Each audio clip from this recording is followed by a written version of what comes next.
بتوفیق باری تعالیٰ مجھے اور آپ کو درس قرآن مجید کی سعادت حاصل ہو رہی ہے۔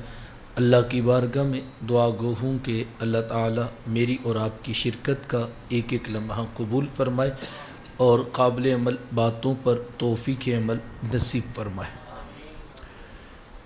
ارشاد فرمایا وَقَضَىٰ رَبُّكَ أَلَّا تَعْبُدُوا إِلَّا إِيَّاهُ، اور تیرے رب نے فیصلہ کر دیا کہ اس کے سوا کسی کی عبادت نہیں، سجدہ صرف اللہ کی ذات کو ہے، اور وہی ذات اس بات کا حق رکھتی ہے کہ انسان کی پیشانی اسی کے آگے جھکے۔ وَبِالْوَالِدَيْنِ إِحْسَانًا، اور والدین کے ساتھ حسن سلوک کرنا۔ حقوق والدین کی اہمیت کا اندازہ قرآن مجید کے ان لفظوں سے لگایا جا سکتا ہے کہ اللہ تعالیٰ نے اپنی عبادت کے فوراً بعد متصل جس بات کا تقاضا کیا وہ والدین کے ساتھ حسن سلوک ہے۔ اس پر اہل علم نے گفتگو کی ہے اور کہا کہ انسان کے وجود کے دو سبب ہیں، ایک سبب حقیقی ہے اور ایک سبب ظاہری ہے۔ سبب حقیقی ذات باری تعالیٰ ہے اور سبب ظاہری والدین ہیں۔ تو پہلے جز میں سبب حقیقی کے حق کو بیان کیا گیا، تو دوسرے جز میں سبب ظاہری کی طرف توجہ دلائی گئی۔ ماں باپ کس قدر اہمیت کے حامل ہیں۔ میرے حضور تشریف فرماتے صحابہ بیٹھے تھے کہ دور سے ایک بوڑھی خاتون کو اپنی طرف آتے دیکھا۔ آقا کریم علیہ السلام کی نظر پڑی تو میرے حضور اٹھ کھڑے ہوئے، میری ماں پکارتے ہوئے اور دوڑ لگاتے ہوئے ان کے قریب پہنچے، پھر کندھوں سے وہ چادر اتار کر نیچے زمین پر بچھا دی جسے میں اور آپ کائنات کا قیمتی اثاثہ سمجھتے ہیں۔ اپنی والدہ کو اس چادر کے اوپر بٹھایا، کان لگا کر گھنٹوں ان کی باتیں سنی، اور جب وہ بوڑھی خاتون خود اٹھ کر واپس جانے لگی تو کسی نے راوی سے پوچھ لیا یہ آنے والی خوش قسمت خاتون کون تھیں کہ حضور علیہ السلام نے کندھوں کی چادر ان کے قدموں کے نیچے بچھا دی؟ تو بتانے والے نے بتایا کہ تمہیں نہیں پتہ، یہی تو حضور علیہ السلام کی رضائی والدہ حضرت حلیمہ سعدیہ سلام اللہ علیہ۔ سگی ماں تو سگی ماں ہوتی ہے، میرے حضور علیہ السلام نے تو دودھ پلانے والی ماں کو بھی اتنی عزتیں عطا کی۔ ماں باپ کیا ہوتے ہیں یہ زمانے کو میرے حضور علیہ السلام نے آ کر بتلایا۔ آقا کریم علیہ السلام تشریف فرما تھے کہ ایک نوجوان حاضر خدمت ہوتا ہے اور آ کر عرض کرتا ہے کہ حضور جی میں جہاد پہ جانا چاہتا ہوں، یعنی میں یہ چاہتا ہوں کہ میں ہاتھ میں تلوار پکڑ کر دشمنان خدا اور رسول کے اوپر ٹوٹ پڑوں اور اس راہ میں اپنی جان جیسی متاع عزیز قربان کر دوں۔ کسی چھوٹے کام کی اجازت طلب نہیں کی جا رہی، اتنی بڑی کاز، اتنا بڑا مشن، اتنا بڑا کام کہ جس کے بارے کہا گیا شہید کے خون کا قطرہ زمین پہ بعد میں گرتا ہے، اللہ اس کے گناہوں کو پہلے بخش دیتا ہے۔ اتنے بڑے کام کی آنے والا اجازت طلب کرتا ہے، اور میرے محبوب علیہ السلام کیا فرماتے ہیں؟ احی والدہ کا، کیا آپ کے ماں باپ زندہ ہیں؟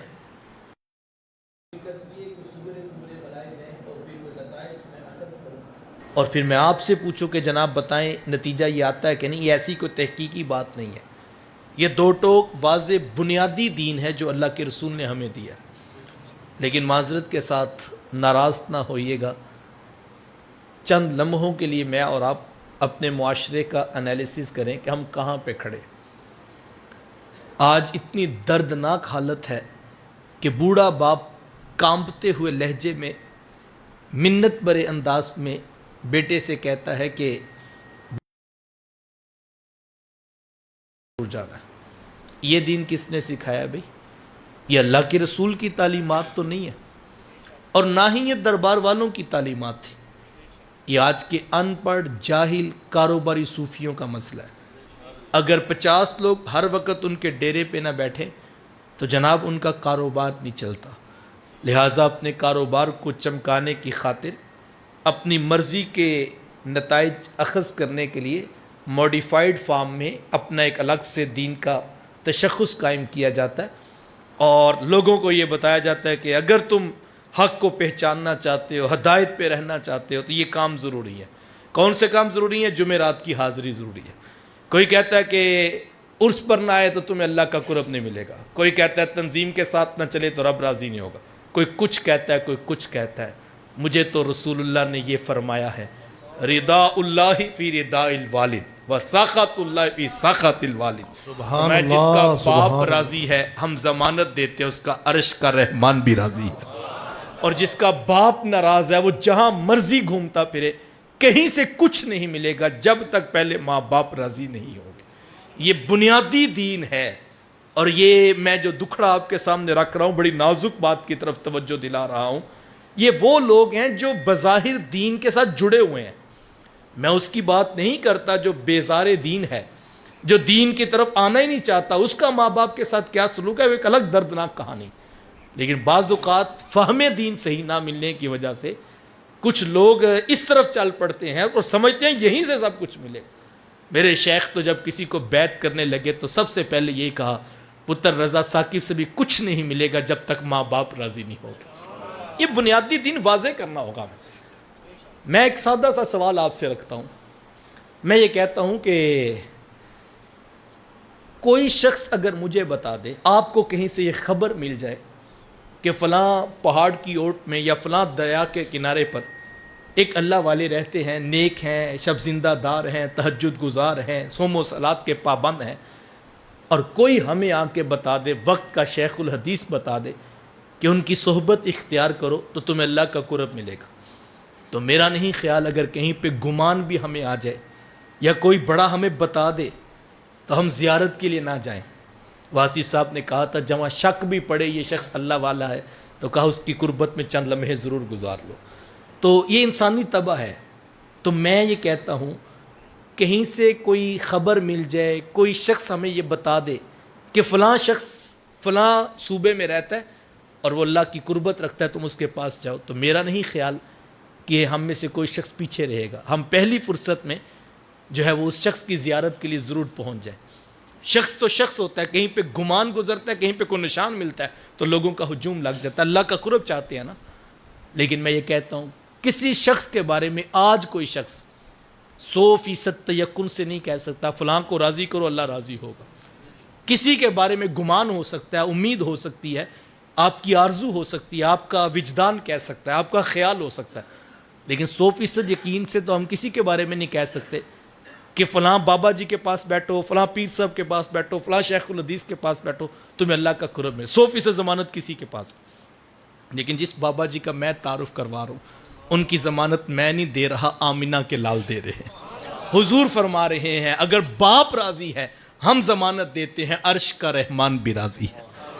اور وہ کہیں پہاڑ کی اوٹ میں بابا جی نہیں بیٹھے ہوئے، وہ ہم سب کے گھروں میں موجود ہیں۔ کچھ لمحے جو فرصت کے نکالیے، ان کی صحبت میں بیٹھیے۔ حدیث آپ نے علماء سے سنی ہے کہ حضور علیہ السلام نے فرمایا کہ جس شخص نے اپنے باپ کے چہرے کو ایک مرتبہ محبت کی نگاہ سے دیکھا، کہا اللہ اس کو مقبول حج کا ثواب عطا کرے۔ کسی نے کہا حضور کوئی 2 مرتبہ دیکھے، کہا اللہ 2 حج کا ثواب دے۔ کسی نے کہا حضور کوئی 3 مرتبہ، کہا تم دیکھتے تھک جاؤ گے، اللہ ثواب دیتا ہوا نہیں تھکے گا۔ جتنی بار دیکھو تمہیں مقبول حج کی جو ہے وہ سعادت نصیب ہو رہی ہوگی۔ کس کو نصیب ہوگی؟ جب بیٹا باپ کو محبت کی نگاہ سے دیکھے تو بیٹے کو حج کا ثواب ہے۔ اللہ اکبر، یار باپ کو دیکھ لے تو حج کا ثواب ہو جاتا ہے۔ توجہ چاہوں گا، جب بیٹا باپ کو دیکھے تو ایک مقبول حج کا ثواب۔ اور مجھے بتائیں بیٹا اتنا اچھا ہو کہ باپ محبت کی نگاہ سے بیٹے کو دیکھے تو پھر اللہ کیا کچھ عطا۔ یہ تو بیٹا دیکھے تو اللہ ایک حج کا ثواب دیتا ہے، اور اگر بیٹے نے اطاعت و فرما برداری کی حد کر دی ہو اور باپ مسکرا کے دیکھ لے، اللہ اکبر۔ ماں باپ کی دعا، ایک ہوتا ہے کہنا دعا کروانا، ایک ہوتا ہے دعا لینا۔ اللہ اکبر۔ دعا لینا کیا ہوتا ہے؟ آپ نے علماء سے روایت سنی ہوگی کہ حضرت موسیٰ علیہ السلام نے پوچھا تھا کہ مالک میرا جنت کا ساتھی کون ہے؟ تو کہا موسیٰ فلاں بازار میں چلے جائیے، وہاں پر ایک قصاب ہے جو گوشت کاٹ کے لوگوں کو بیچ دیتا ہے، وہ آپ کا جنت کا ساتھی ہے۔ حضرت موسیٰ علیہ السلام چل پڑے کہ میں جا کر دیکھوں تو صحیح وہ کیا کرتا ہے۔ جا کر دیکھا تو عام سا قصاب تھا، گوشت کاٹتا اور لوگوں کو بیچ دیتا، ہاں جو ٹکڑا اسے اچھا لگتا وہ الگ کر لیتا۔ شام کو جب گھر واپس پلٹنے لگا تو اس نے الگ کیا ہو گوشت پیک کیا اور وہ گھر کی طرف چل دیا۔ حضرت موسیٰ علیہ السلام بھی اس کے پیچھے ہو لیے۔ وہ گھر پہنچا تو جا کے شوربے میں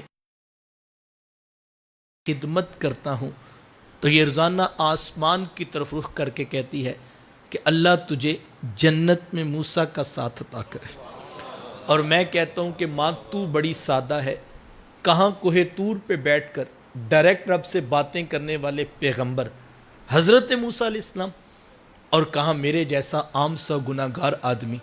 تو ماں یہ تو کوئی جوڑ ہی نہیں بنتا ہے، لیکن حضرت میری ماں بڑی سادہ ہے، یہ روزانہ خوش ہو کے مجھے یہی دعا دیتی ہے، اور میں بھی اس کا دل رکھنے کے لیے آمین کہہ دیتا ہوں۔ تو حضرت موسیٰ علیہ السلام مسکرا پڑے، کہا تجھے پھر مبارک ہو، عرش کے رحمان نے تیری بوڑھی ماں کے لب قبول کر لیے ہیں، اور تو ہی جنتوں میں موسیٰ علیہ السلام کے ساتھ کھڑا کیا جائے گا۔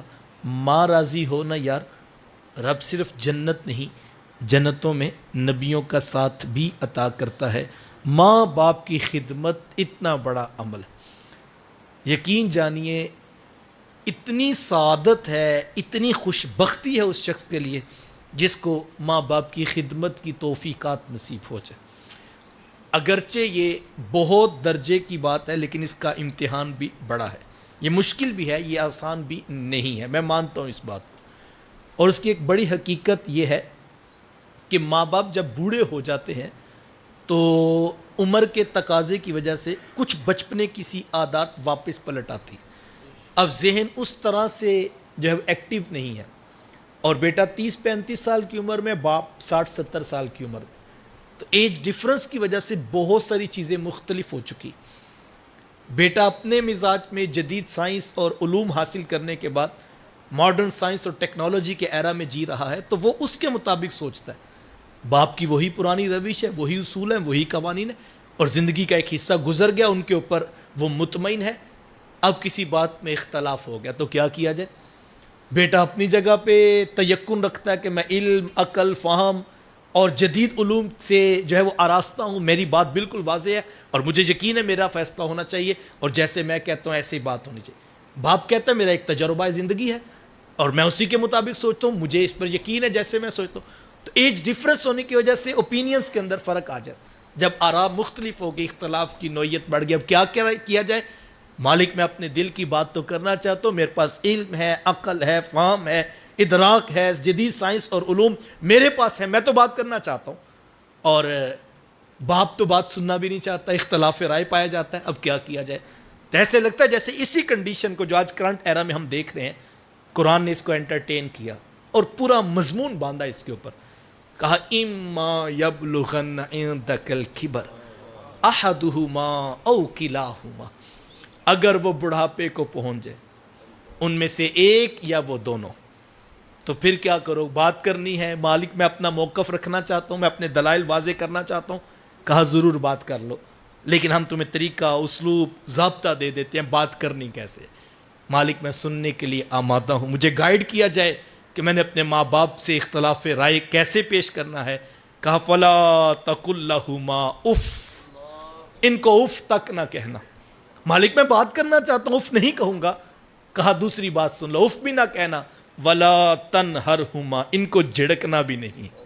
مالک میں اپنا موقف تو رکھنا چاہتا ہوں، کیسے بات کروں گا؟ کہا اف نہ کہنا، جھڑکنا بھی نہ، تو بات کیسے ہوگی؟ وَقُلْ لَهُمَا قَوْلًا كَرِيمًا، ان کے ساتھ نرم لہجے سے بات کرنا۔ تم موقف ضرور رکھو لیکن لہجہ تمہارا نرم ہونا چاہیے۔ تم بھول گئے، آج تم علم، عقل، فہم کی بڑی بڑی مسندوں پہ بیٹھنے کے باتیں کرتے ہو، لیکن تم وہی ہو کہ تمہارے توتلے لہجے پہ، زبان پہ روٹی کا لفظ نہیں آتا تھا، تمہیں پانی مانگنا نہیں آتا تھا، تیری ماں تیری آنکھوں کے لہجے سے اندازہ لگا لیتی تھی میرے پتر کو کیا چاہیے۔ تمہارے منہ میں زبان تو تھی لیکن لفظوں سے آشنا نہیں تھی۔ لیکن ماں تو تیرا وہ انداز بھی سمجھتی تھی پتر کو کیا چاہیے. آج وہی ماں ہے, آج وہی باپ ہے. کہا ان کو اف نہ کہنا, جھڑکنا بھی نہ, اور ان کے ساتھ قول کریم سے بات کرنا. اور پھر کیا کہا, اللہ قل لہما قولا کریما. پھر کہا واخفض لہما جناح الذل من الرحمہ, تم عجز کے, محبت کے بازو ان کے لیے پھیلائے رکھنا. اللہ اکبر. تمہاری حیت, تمہاری باڈی لینگویج, اس کو بھی بیان کیا. تم ماں باپ کے سامنے ہو کیسے, عاجزی کا, انکساری کا مزاج تمہارا تمہاری باڈی لینگویج سے نظر آ رہا ہو. مالک اف نہیں کہوں گا, جھڑکوں گا بھی نہیں, قول کریم سے بات بھی کروں گا, میں محبت کے, عجز کے بازو بھی پھیلائے رکھوں گا. تو کیا پھر حق ادا ہو جائے گا بات کرنے کا؟ اللہ اکبر. ایسے لگتا ہے جیسے قرآن کہہ رہا ہو. نہیں. تو پھر مالک میں کیا کروں؟ کہا دعائیں کیا کرو. وَقُلْ رَبِّ ارْحَمْهُمَا كَمَا رَبَّيَانِي صَغِيرًا. مولا جس طرح انہوں نے مجھے بچپنے میں پالا تھا, تو بھی ان کے اوپر یوں ہی ابر کرم فرما دے, تو بھی ان کے اوپر رحمتوں کا نزول فرما دے. اچھا, پورا مضمون پیک پہ پہنچتا ہے. اف نہیں کہوں گا, جھڑکوں گا بھی نہیں, نرم لہجے سے بات بھی کروں گا, عجز کے بازو بھی پھیلائے رکھوں گا, میں دعائیں بخشش و مغفرت بھی کرتا رہوں گا. اچھا, یہ سارا کچھ کیا جا رہا ہے, لیکن یہ بھی تو ہو سکتا ہے یہ سب کچھ اس لیے کیا جا رہا ہے کہ بوڑھے باپ کے انگوٹھے کے نیچے کروڑوں کی رجسٹریاں ہیں. یہ اس لیے کیا جا رہا ہے برادری کیا کہے گی, یہ اس لیے کیا جا رہا ہے کہ لوگ کیا کہیں گے. یہ تو رسوائی کی بات ہے. یہ بھی تو ہو سکتا ہے کوئی اوپر سے سب کچھ کر رہا ہو. تو قرآن نے مضمون کو آگے بڑھایا, کہا ربکم عالم بما فی نفوسکم. تمہارا رب خوب جانتا ہے تمہارے دلوں میں کیا ہے. اندر کی کہانی کا خیال کرنا, لوگوں کو دکھانے کے لیے نہیں, رجسٹریوں کے لیے نہیں, برادری کے خوف سے نہیں. تیرے دل میں کیا ہے تیرا رب خوب جانتا ہے تیرے دل میں کیا ہے. ربکم عالم بما فی نفوسکم. تمہارے دلوں میں جو ہے تمہارا رب اس کو جانتا ہے. تو یہ مضمون ہمیں بتاتا ہے کہ اختلاف رائے بھی ہو تو خوبصورت انداز میں ہو, بات رکھی جائے تو اپنا موقف جو ہے وہ لہجے کی نرمی کے ساتھ, شائستگی کے ساتھ, خوبصورت اخلاق کے ساتھ ان کے ساتھ بات کی جائے. ہمیں قرآن یہی سکھاتا ہے. لیکن افسوس کے ساتھ آج جس دور پر فتن سے ہم گزر رہے ہیں, مجھے کسی نے بتایا جناب اب سوشل میڈیا پہ یہ بحث چھڑی ہوئی ہے کہ وہ والدین جن کا اتنا ادب سکھایا گیا ہے, جن کے بارے میں کہا گیا اللہ کی رضا ان کی رضا ہے, کہا وہ جناب اس وقت ہے جب ماں باپ نیک ہوں, اور اگر ماں باپ نیک نہیں ہے تو پھر ان کا ادب بھی نہیں ہے. یہ دلائل دینے شروع کیے لوگوں نے. ظاہری بات ہے لیٹسٹ ماڈل کا دین آ رہا ہے. مجھے کسی نے کہا ہم جمعہ آپ کے پاس پڑھتے ہیں, بات سمجھ بھی آتی ہے, کبھی ذہن میں سوال بھی پیدا نہیں ہوتا, اور ہم مطمئن ہو کے جمعہ پڑھ کے چلے جاتے ہیں, کبھی اعتراض بھی ذہن میں نہیں آیا. وجہ کیا ہے؟ میں نے کہا کہ یہ آج مسئلہ یہ بن گیا کہ آج دین بیان کرنے کے لیے جو یوٹیوب کے اوپر آیا اس کا چینل نہیں چلتا, اس کا کلپ ریٹنگ نہیں پکڑتا, پھر کچھ اس کو کرنا پڑتا ہے تاکہ کچھ اختلاف بھی آئے تو بات تو بڑھے گی نا. اختلاف کرتے کرتے ہی بات کہیں تک چلے, تو نوٹ تو آتے ہیں.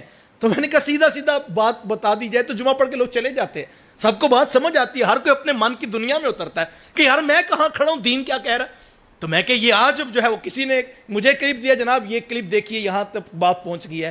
تو میں نے کہا یہ پرانا کلپ ہے, اس سے آگے بھی حضرت کی ریسرچ آ چکی ہے, اس سے بات آگے بڑھ گئی ہے. تو کسی نے گرفت کی اور کہا جناب آپ کے تو اپنے کلپ بھی ملتے نہیں ہیں, 2014 میں آپ کچھ کہتے تھے, 18 میں کچھ کہتے, 22 میں کچھ اور 24 میں کچھ. تو کہا جناب یہ علم اور عقل اور فہم کا سفر ہے, تو بات جب سمجھ آتی ہے تو ہم رجوع کر لیتے ہیں. تو میں کہ کم از کم یہ کہہ دیجئے کہ ہمارا دین ابھی ڈیولپنگ سٹیج میں ہے, ابھی یہ ڈیولپ ہو جائے گا تو پھر ہم اس کے نقطہ اختتام پہ پہنچیں گے اور پھر عمل شروع ہوگا. تو میرے رسول تو ایسا دین نہیں دیکھے گے کہ کوئی ریسرچ کرے گا تو عمل شروع ہوگا. میرے رسول نے تو 14 صدیاں قبل اعلان کیا تھا, الیوم اکملت لکم دینکم, کہا آج میں محمد تمہارا دین مکمل کر کے جا رہا ہوں. دین مکمل ہے, دین واضح ہے. لیکن مسئلہ یہ ہے یوٹیوب کا چینل نہیں چلتا. چلو بڑی جگہوں پہ اختلاف تھا, یہ بھی کوئی اختلاف کا موضوع تھا کہ جناب ماں باپ نیک ہوں تو پھر جو ہے ان کی اطاعت کرنی ہے, اور اگر ماں باپ نیک نہ ہو تو جناب ان کی فرما برداری نہیں. تو میں نے کہا مجھے بتا دی یہ اب کیسے چیک ہوگا کون سے ماں باپ نیک ہے؟ پھر تو نیکی کا بھی ایک معیار ہونا چاہیے. 360 کلپس تو اس پہ آئیں گے کہ نیکوکار کون ہوتا ہے, اور ہر ایک کا پھر معیار مختلف ہوگا کہ یہ نیکوکار کہتا ہے میں اس کو نیکوکار نہیں مانتا, کوئی کہتا ہے میں حلال کمانے والے کو نیکوکار مانتا ہوں, کوئی کہتا ہے میں نماز پڑھنے والے کو نیکوکار مانتا ہوں. تو میں نے کہا یہ تو پھر اس کا مطلب ہے یہ موضوع بھی اختلافی موضوع ہو گیا. اب پیچھے بچے گا کون سا موضوع, مجھے یہ نہ پتہ لگا. تو صاحب بات یہ ہے, جب یہ کہا گیا تھا رضا اللہ فی رضا الوالد و ساخط اللہ فی ساخط الوالد, جس کا باپ راضی ہے اس کا عرش کا رحمان بھی راضی ہے، جس کا باپ ناراض اس کا عرش کا رحمان بھی ناراض۔ ساتھ یہ نہیں کہا گیا تھا باپ تہجد گزار ہو تو پھر، ساتھ یہ نہیں کہا گیا تھا باپ شب زندہ دار ہو تو پھر، یہ نہیں کہا گیا تھا باپ وقت کا محدث ہو تو پھر اس کا ادب کرنا۔ ہمیں تو رسول اللہ نے دین سادہ سا دیا تھا، واضح دو ٹوک دیا تھا، فرمایا جو اپنے بڑوں کا ادب نہیں کرتا، چھوٹوں پہ شفقت نہیں کرتا، وہ ہمارے ساتھ نہیں ہے۔ یہ تو بنیادی دین تھا حضور والا، لیکن افسوس سب کچھ بھینٹ چڑھ گیا کاروبار کے اور سوشل میڈیا کی ریٹنگ کے، اور قوم بھی بڑے جو ہے بازوق اور دلچسپ انداز میں تحقیقی جو ہے لٹریچر پڑھنے کے لیے آمادہ ہوگی، روزانہ نیا کلپ نیا دین آتا ہے۔ خدا را اپنا محاسبہ خود کیجئے، اور دین جو بنیادوں پہ رسول اللہ نے ہمیں دیا وہ ماں باپ کی خدمت کا موقف بالکل واضح دو ٹوک ہے۔ ماں باپ راضی ہیں، عرش کا رحمان بھی راضی ہے، ماں باپ ناراض ہیں، عرش کا رحمان بھی ناراض ہے۔ مجھے اور آپ کو 3 اعمال علماء نے لکھے ہیں کہ جو شخص یہ 3 کام زندگی میں کرے، وقت سمٹ رہا ہے کہ اللہ تعالیٰ کل قیامت کے دن بڑی امید ہے کہ اس کے ماں باپ کو اولاد سے راضی کر کے ملاقات کروائے گا۔ آج کے اس درس قرآن سے یہ 3 باتیں بطور سبق ہم زندگی میں شامل کریں گے۔ سب سے پہلی بات، کثرت سے ماں باپ کے لیے بخشش و مغفرت کی دعا کی جائے۔ ماں باپ زندہ ہوں تب بھی، ماں باپ وفات پا جائے تب بھی۔ ایک روایت میں ہے کہ جو شخص روزانہ اپنے ماں باپ کی بخشش کی دعا کرتا ہے، میرے حضور فرماتے ہیں اس کے رزق میں کبھی بے برکتی نہیں آتی، اللہ اس کو رزق کی فراوانی عطا کرتا ہے۔ اب دعائے بخشش کا انداز کوئی بھی ہو سکتا ہے، آپ کل کا ختم دلوائیں، چہلم کی تقریب رکھیں، سالانہ برسی کے عنوان پہ لوگوں کو جمع کریں اور اپنے ماں باپ کے لیے بخشش و مغفرت کی دعائیں کروائیں، تو یقیناً یہ باعث سے برکت عمل ہے۔ لیکن میں یہ کہتا ہوں اس مصروف ترین دور کے اندر کس کے پاس اتنا وقت ہوگا کہ وہ روزانہ سینکڑوں ہزاروں لوگوں کو جمع کرے اور پھر اپنے ماں باپ کے لیے بخشش و مغفرت کی دعا کروائے؟ یقیناً یہ ایک مشکل کام ہے۔ دوست احباب گاہے بگاہے تو اس طرح کی محافل کا انعقاد کرتے ہیں، لیکن روزانہ تو آپ لوگوں کو جمع نہیں کر سکتے۔ اچھا کسی کو کیا بلانا، اپنی مصروفیات اتنی زیادہ ہو گئی، بعض اوقات انسان خود بھی بھول جاتا ہے کہ کیا آج میں نے اپنے ماں باپ کے لیے دعا کی تھی، تو پھر کیا کیا جائے؟ علماء نے بڑی خوبصورت بات لکھی، کہا کوشش کر کے، محنت کر کے آپ 5 وقت کے نمازی بن جائیے۔ یہ اتنا خوبصورت عمل ہے، اتنا خوبصورت عمل ہے، بیٹے کی کوئی نماز پوری نہیں ہوتی جب تک وہ یہ دعا نہیں کر لیتا، ربنا اغفر لی ولی والدی، کہ مالک مجھے بھی بخش دے، میرے ماں باپ کو بھی بخش دے۔ یہ بہترین وظیفہ ہے۔ ایک تو رب کا حکم ہے، سینکڑوں مرتبہ پڑھنے کی تاکید ہے، نہ پڑھنے پر سخت عذاب کی وعید ہے، اور دوسرا محبوب علیہ السلام کی بھی آنکھوں کی ٹھنڈک ہے، اور تیسرا بیٹے کی نماز ہی پوری نہیں ہوتی جب تک ماں باپ کے لیے بخشش و مغفرت کی دعا نہیں کر لیتا۔ نماز نماز نماز، آخری وصیت امت کے نام یہی تھی، لوگوں نماز نہ چھوڑنا، لوگوں نماز نہ چھوڑنا، لوگوں نماز نہ چھوڑنا۔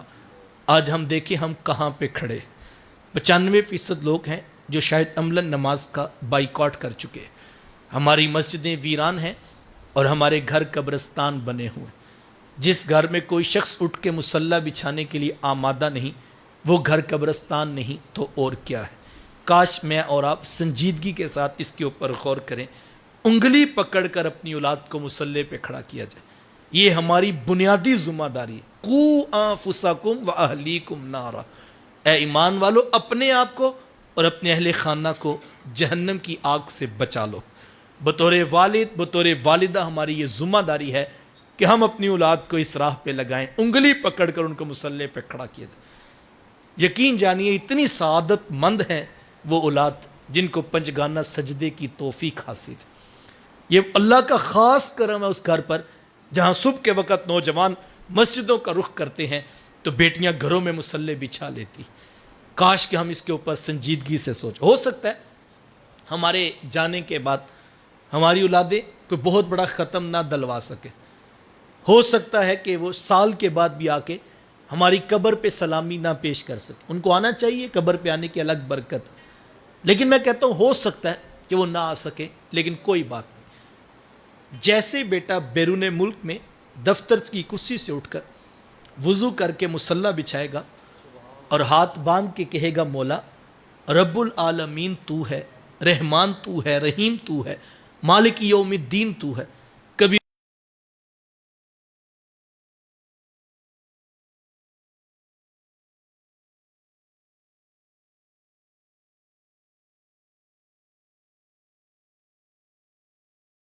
پہ سلام بھی ہو. اب اس کی رحمتیں برس رہی ہیں. میرے بندے تو نے مجھے رحمان کہا، رحیم کہا، مالکی یوم الدین کہا، تو نے رکوع و سجود میں تسبیح و تحمید کے ساتھ ہمارے اعلیٰ و ارفع و افضل ہونے کا اعلان بھی کر دیا. تو نے ہمارے نبی پہ درود بھی پڑھا، تو نے ہمارے رسول پہ سلام بھی پڑھا. اب تو بھی تو بتا تو کیا چاہتا ہے. تو یہ پلکیں جھکا کے عرض کرتا ہے مولا بس مجھے بھی بخش دے، میرے ماں باپ کو بھی بخش دے. مجھے بتاؤ اس دعا سے بڑا کوئی وظیفہ ہو سکتا ہے؟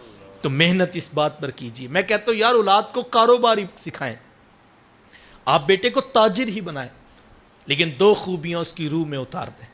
ایک تو اس کو بتائیں بیٹا جھوٹ نہ بولنا، 100% سچ کے ساتھ کمانا، اور دوسرا اس کو سکھائیں کہ بیٹا امانت داری کے ساتھ کمانا.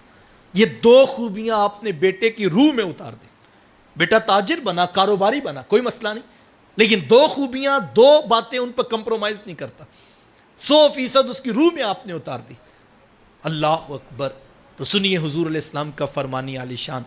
فرمایا التاجر الصدوق الامین مع الانبیاء یوم القیامہ. فرمایا سچے اور امانت دار تاجر کل انبیاء کے ساتھ کھڑے کیے جائیں گے. مجھے بتاؤ یار جس باپ کا اپنا بیٹا انبیاء کی صف میں کھڑا ہوگا اس باپ کا چہرہ بھی تو دیکھنے والا ہوگا، فرشتے بھی آفرین کر رہے ہوں گے، حوریں بھی داد دے رہی ہوں گی. یہ وہ شخص ہے جس کا بیٹا آج تجارت اتنی اچھی کر کے آیا ہے کہ انبیاء کی صف میں کھڑا کر دیا گیا ہے. تو اولاد کو دنیا بھی سکھائی جائے تو شریعت کے ضابطوں کے مطابق، اور دین بھی ان کو عین رسول اللہ کی سیرت کے مطابق دیا جائے. وقت سمٹ گیا. پنجگانہ نماز کا اہتمام یہ بخشش و مغفرت کی دعاؤں کا بہت بڑا حوالہ ہے. دوسرا کام علماء نے لکھا ماں باپ فوت ہو جائیں ان کے رشتہ داروں سے اچھا سلوک کیا جائے. ماں فوت ہو گئی ہے تو ماموں خالہ کے ساتھ، باپ فوت ہو گیا ہے تو چچا تایا پھپھو کے ساتھ اس نے سلوک کیا جائے. یقیناً یہ بہت بڑی سعادت ہے کہ اولاد ماں باپ کے بعد آپس میں بھی اچھا سلوک کرے. وہ کسی شاگرد نے پوچھا تھا کہ استاد جی ماں باپ فوت ہو جائے تو پھر کیا کرے؟ تو کسی بڑے استاد نے کہا کہ بیٹا ماں باپ فوت ہو جائیں تو پھر ان کی نشانیوں سے پیار کیا کرو. کہا حضرت ماں باپ کی بھی نشانیاں ہوتی؟ کہا ہاں بیٹا یہ جو بہن بھائی ہوتے ہیں نا یہ ماں باپ کی نشانیاں ہوتی. کہا ماں فوت ہوگی ہے بہنوں کے سروں پہ شفقت کے ہاتھ رکھو، باپ فوت ہو گیا بھائیوں کو سینے سے لگا کے رکھو، اس سے بھی ماں باپ کی روح خوش ہوتی ہے. لیکن ہم نے دیکھا لوگ نشانیاں سنبھال کے رکھتے ہیں. کوئی ٹوپی سنبھال لیتا ہے، کوئی تسبیح پکڑ لیتا ہے، کوئی کہتا ہے یہ چادر میں نے نہیں دینی، یہ میری ماں نے آخری نماز اس چادر میں پڑھی تھی. کوئی کہتا ہے یہ میں باپ کا مصلی نہیں دینا، میرا باپ اس پہ بیٹھ کے درود شریف پڑھا کرتا تھا تہجد کے وقت. بعض کا بہن بھائی آپس میں جو ہے وہ لڑ رہے ہوتے ہیں. یہ محبت کی بات ہے، میں اس کی نفی نہیں کرتا. یقیناً یہ نشانیاں محبت کی علامتیں ہیں اور لوگ ان کو سنبھال کے بھی رکھتے ہیں. لیکن میں یہ کہتا ہوں یار کیسی عجیب بات ہے کہ ہم ٹوپیاں، تسبیح، رومال، چادریں تو سنبھال کے رکھیں، لیکن جو ماں باپ کے بدن کے ٹکڑے ہیں ان کو ہم دوسرے دن دھکا دے کے گھر سے باہر نکال دیں، اور ان سے حالت یہ ہو کہ ہم عید والے دن بھی سلام نہیں لے سکتے. ہم جس تاجر کے ساتھ کاروبار کرتے ہیں اس کے تو بیرون شہر جا کے بھی 3 دن شادی کے فنکشن اٹینڈ کرتے ہیں کہ کاروبار کا پروفٹ آنا ہے. لیکن جو ماں جایا ہے، جو ماں کی بیٹی ہے، جو اپنی بہن لگتی ہے، جو بھائی لگتا ہے، اس سے ہم عید والے دن بھی سلام لینے کے لیے آمادہ نہیں ہیں. اور نفرت کی دیوار اتنی اونچی ہم کھڑی کرتے ہیں کہ دوبارہ نسلوں کو بھی نصیحت کرتے ہیں کہ آج کے بعد ان کے ساتھ کوئی تعلق نہیں بچا. کیا قصور ہو گیا جناب ان سے؟ کہتے ہم نے ان سے رشتہ مانگا تھا انہوں نے رشتہ نہیں دیا تھا. یہ بھی کوئی بنیاد ہے جناب؟ کیا بطور مسلمان ہمارا اس بات پر عقیدہ نہیں ہے کہ میرے حضور علیہ السلام نے فرمایا ابھی زمین و آسمان کی تخلیق بھی نہیں ہوئی تھی، اس سے بھی 50,000 سال قبل، زمین و آسمان کی تخلیق سے بھی 50,000 سال قبل میرے حضور فرماتے ہیں تقدیر کے قلم نے سارے فیصلے لکھ دیے تھے. کس کا بیٹا، کس کی بیٹی، کس کے ہاں بیاہے جائیں گے، کس کے ہاں نہیں بیاہے جائیں گے، یہ تو قدرت کا فیصلہ تھا. ہم نے کوشش کی، بہن سے پوچھ لیا، بہن کو مناسب لگا اس نے بھائی سے پوچھ لیا، بھائی کو سمجھنا ہے اس نے معذرت کر لی. ہم کون ہوتے ہیں یار، یہ تو تقدیر کا فیصلہ تھا. لیکن کتنی عجیب بات ہو کہ اتنی سی بات پہ ہم نفرت کی دیوار اتنی کھڑی کریں، اور پھر ہم دوبارہ عید والے دن بھی سلام لینے کے لیے تیار نہ ہوں. باقی ہم ہوتے پکے مسلمان ہیں، عاشق رسول بھی ہوتے ہیں، میلاد کی جھنڈیاں بھی لگاتے ہیں، 10 محرم کا لنگر بھی بانٹتے ہیں ہم، لیکن ہم بہن بھائیوں سے اچھے سلوک کی توقع امید بھی نہیں رکھنے کے لیے تیار ہیں، اور نہ خود اپنے حصے کی شمع جلانے کے لیے آمادہ ہیں. جبکہ دین تو یہ سکھاتا ہے سل من قطعک واتی من حرمک. فرمایا جو تیرے سے تعلق توڑے تو اس سے تعلق جوڑ، جو تجھے محروم رکھے تو اس کی جھولیاں بھر دیا کر. ہمیں جوڑنے والا دین سکھایا گیا، معاف کر دینا، صلح کر لینا اور جوڑنے کی کوشش کرنا، یہ دین رسول ہے. فرمایا وہ شخص جنت میں داخل نہیں ہوگا. پوچھا گیا حضور کون جنت میں داخل نہیں ہوگا؟ فرمایا قاطع الرحم، رشتوں کو توڑنے والا جنت میں داخل نہیں ہوگا. یہ تو واضح فرما دیا. اور ایک حدیث میں فرمایا ہے وہ شخص جنت کی خوشبو بھی نہیں پا سکے گا جو رشتوں کو توڑ. اچھا یہاں فرمایا وہ جنت کی خوشبو بھی نہیں پا سکے. اور دوسری طرف کیا ارشاد فرمایا؟ فرمایا وہ شخص جو جھگڑا چھوڑ دے اس کے باوجود کہ وہ حق پر ہے کہ وہ جھگڑا کر سکتا ہے، یعنی وہ ناجائز بات نہیں کر رہا، وہ جو بات کر رہا ہے وہ ٹھیک بات کر رہا ہے، لیکن جب بات کرتا ہے اختلاف بڑھتا ہے، جھگڑا طول پکڑتا ہے. میرے حضور فرماتے ہیں جو شخص حق پہ ہونے کے باوجود جھگڑا چھوڑ دے، فرمایا وہ جھگڑا چھوڑے، ہم اس کو جنت میں محل کی ضمانت دیتے ہیں. اس کا محل ہمارے ذمہ ہے جس نے حق پر ہونے کے باوجود جھگڑا چھوڑ دیا. اس دنیا سے کوئی کچھ نہیں لے کر گیا، ہم خالی ہاتھ ہی آئے تھے، ہم نے خالی ہاتھ ہی جانا ہے. کل جو جنازے میں جا کے کھڑے ہونا ہے یا قبر پہ پھول رکھ کے آنسو بہانے ہیں، قبل اس سے زندہ لوگوں کی قدر کر لیجئے، صلح کر لینے کا، معاف کر دینے کا حوصلہ پیدا کیجئے، جوڑنے کی کوشش کیجئے. واصف صاحب کا جملہ بڑا خوبصورت لگتا ہے، وقت اگرچہ سمٹ گیا. واصف صاحب نے بڑی خوبصورت 2 باتیں کہی ہیں. واصف صاحب فرماتے جس شخص کا جنازہ نہیں چھوڑ سکتے اس کے ساتھ زندگی میں جھگڑا نہ کرنا. جنازے میں جو جا کے کھڑے ہونا ہے زندگی میں پھر اس سے جھگڑا نہیں بنتا. اور میں کہتا ہوں کاش کہ ہم اپنے جنازے کا مفہوم ہی سمجھ لیں. جنازہ ہوتا کیا ہے؟ جنازہ کیا ہے؟ ہم پاک کپڑے پہن کے پاک حالت میں مسلمانوں کی جماعت میں کھڑے ہو کر ہاتھ باندھ کے قبلہ رخ ہو کے اللہ کی بارگاہ میں عرض کرتے ہیں کہ مولا ہمارے اس بھائی کو تو معاف کر دے. کس بھائی کو؟ جس کو زندگی میں ہم نے خود معاف نہیں کیا. تو کاش ہمیں جنازے کا مطلب ہی سمجھ آ جائے کہ اللہ کی رحمتیں نہیں پوچھیں گی کہ میاں جس کو تو نے ساری زندگی جینے بھی نہیں دیا اور جس کو تو نے زندگی میں معاف بھی نہیں کیا، آپ ہمیں آ کے کہتا کہ اس کو معاف کر دے. ہم تو کریم ہیں، ہم تو کرم ہی فرمائیں گے، لیکن سوال یہ ہے کہ تو نے زندگی میں کیا کیا. تو کاش ہم جنازے کا مطلب ہی سمجھ لیں کہ جنازہ در حقیقت ہوتا کیا ہے. ہم اللہ کی بارگاہ میں اپنے بھائی کی بخشش کی عرضی پیش کرتے ہیں کہ مولا اس کو معاف کر دے، اس سے خطا ہو گئی، ہم اس کے لیے دعا کرنے کے لیے آئے.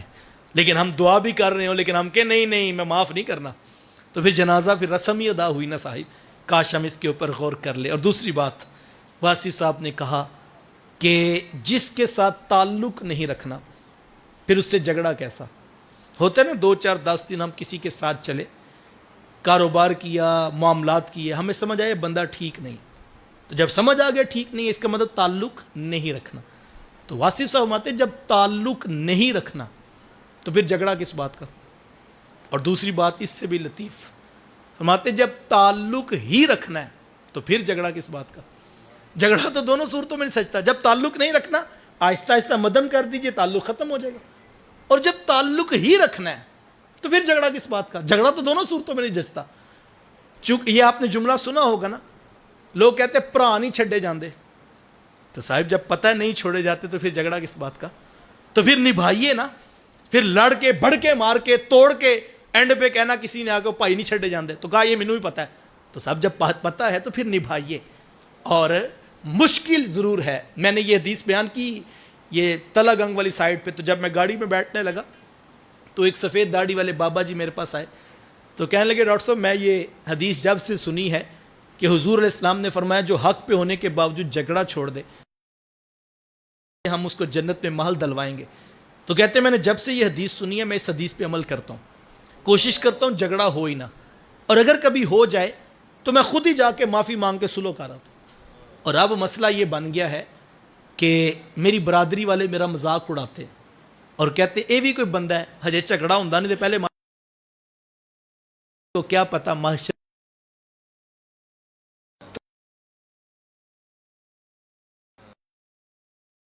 اس کو بھی پتا ہے یہ تو جنت کا محل نہ خرید لے. برادری کہے گی ہم تو تیرے ساتھ کھڑے ہیں اور تو جا کے صلح کر رہا ہے, صلح کوئی بھی نہیں کرنے دیتا, کام تو مشکل ہے. تو میں نے کہا آپ اللہ کے رسول کے جنت کے وعدے پہ یقین معاف کر دیجئے.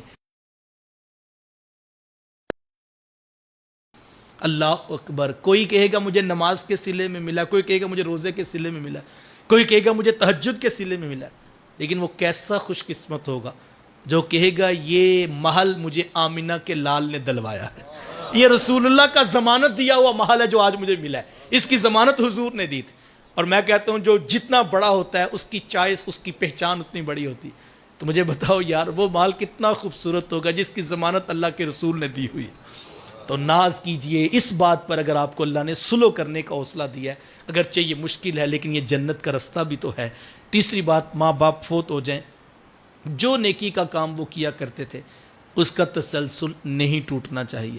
کسی غریب کی مدد کرتے تھے, کسی یتیم کی فیس دیتے تھے, کسی بیوہ کے گھر میں راشن, کسی مسجد مدرسہ یا ہاسپٹل میں فنڈ بھیجتے تھے.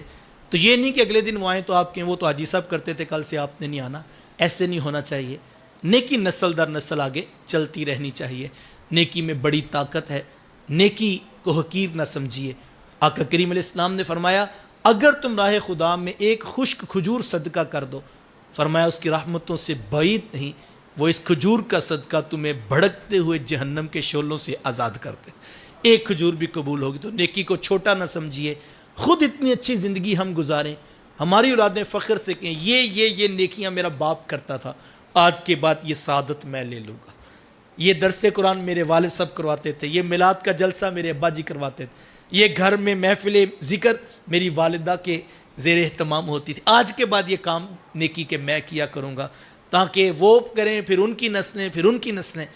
تو حضور فرمایا کہ جس نے نیکی کی بنیاد رکھی اس کے دیکھا دیکھی اور لوگ بھی نیکی کرتے رہے, فرمایا اللہ سب کو اجر عطا کرے گا, سب جتنا اجر اس پہلے کو بھی عطا کرے گا, چونکہ اس نے نیکی کی بنیاد رکھی تھی. نیکی کی زندگی گزاریے. 3 باتیں میں نے آپ سے عرض کی. بخشش و مغفرت کی دعائیں کبھی نہ چھوڑیے گا, اور بہترین طریقہ نماز پنجگانہ کا اہتمام. دوسرا میں نے کہا کہ رشتہ داریوں کو جوڑنے کی کوشش کیجئے, صلح کر لیجئے, معاف کر دیجئے, جوڑنے کا حوصلہ پیدا کیجئے. اور کوئی نہ کوئی نیکی ہر شام ہم یہ سوچیں بستر پہ لیٹ کے کہ کیا آج میں نے نیکیاں زیادہ کی ہیں یا کہ گناہ ہی زیادہ ہوئے ہیں. یہ محاسبہ جنت کی راہ کا مسافر بنا دیتا ہے. اللہ کی بارگاہ میں دعا گو ہوں اللہ ہم سب کے ماں باپ کی بخشش و مغفرت فرمائے, جن کے زندہ ہیں صحت و عافیت والی لمبی زندگیاں نصیب فرمائے. جن کے ناراض ہیں ان سے کہنا چاہوں گا ہاتھ جوڑ کر پاؤں پکڑ کر معافی مانگ لینے میں عافیت ہے. آج موقع ہے, کل سوائے پچھتانے کے حاصل کچھ نہیں ہوگا. اللہ تعالیٰ عمل کی توفیقات عطا فرمائے. میں مسافر ہوں اور میں بھی انشاءاللہ نماز عشاء جماعت سے ادا کروں گا اپنے منزل پر پہنچ کے, چونکہ ابھی 2 جگہوں پر مجھے گجرات میں درس قرآن کے لیے پہنچنا ہے. آپ اسی طرح موجود رہیں گے تاکہ اگلا شیڈول اور دعا کے ساتھ علامہ صاحب آپ کی رہنمائی فرما سکیں. آمین. اللہم صلی علی سیدنا و مولانا محمد مبارک وسلم. میرے مالک اٹھے ہاتھ پھیلی جولیاں رحمتوں سے بھر دے, مقدر کی خزائیں دور فرما, بخت کی بہاریں نصیب فرما. یا اللہ سچا خالص بنیادی دین جو تیرے رسول نے ہمیں دیا, یہ فتنوں کا دور نہ جانے کس طرف ہمیں لے چلا. یا اللہ ہمیں بنیادی دین کو سیکھ کر عمل کی توفیق دے دے. وقت اختلافات میں ہی ضائع نہ ہو جائے, مختصر سی زندگی نیکی اور خیر کے کام میں آ جائے, اور ہمیں اختلافات کی بھینٹ نہ چڑھ جائیں اور ہم سوچنے میں جھگڑنے میں ہی وقت اپنا ضائع نہ کر بیٹھیں. بنیادی دین پر عمل کرنے کی توفیقات نصیب فرما. جتنی خوبصورتی کے ساتھ دوستوں نے اس مسجد کو تعمیر کیا, مخملی مسلوں کے ساتھ, یا اللہ اس کی تزئین و آرائش کو دوبالا کیا گیا, کمکمیں روشن ہیں, یا اللہ اس کی آبادی کے مزید اچھے اسباب نصیب فرما. پہلی اینٹ سے لے کر آج تک اس کار خیر میں جتنے لوگ شریک سفر ہیں, جو سجدہ جب اس مسجد میں کیا گیا اس کو شرف قبولیت عطا کر. بنانے والوں کی, خرچ کرنے والوں کی, آبادی کے لیے محنت کرنے والوں کی, علم و حکمت کے یہاں موتی بکھیرنے والے اہل علم کی کاوشوں کو ثمربار فرمانا، پورے علاقے کے لیے اس کو خیر و برکت کا، ہدایت کا مرکز رکھنا۔ جو تگ و تاز کی جا رہی ہے، جس کثرت کے ساتھ علماء کرام اپنا قیمتی وقت نکال کر سٹیج پر جلوہ فراز ہوئے، سب کا آنا قبول فرمانا۔ جو قیمتی لمحات یہاں عنایت فرمائے گئے علماء کرام نے، یا اللہ اس کا بہتر اجر دنیا و آخرت میں عطا کرنا۔ جو سنا، جو کہا، یہ محض کانوں تک نہ رہ جائے، ہماری روحوں میں اتار کے عمل کا حصہ بنا دینا۔ یا اللہ پنجگانہ نماز کی توفیقات نصیب رہیں، رشتہ داریاں جوڑنے کا جذبہ نصیب فرمانا، نیکی کی راہوں کا مسافر رکھنا، ماں باپ کی خدمت سعادت سمجھ کے کرنے کی توفیقات نصیب فرمانا۔ رب ارحمہما کما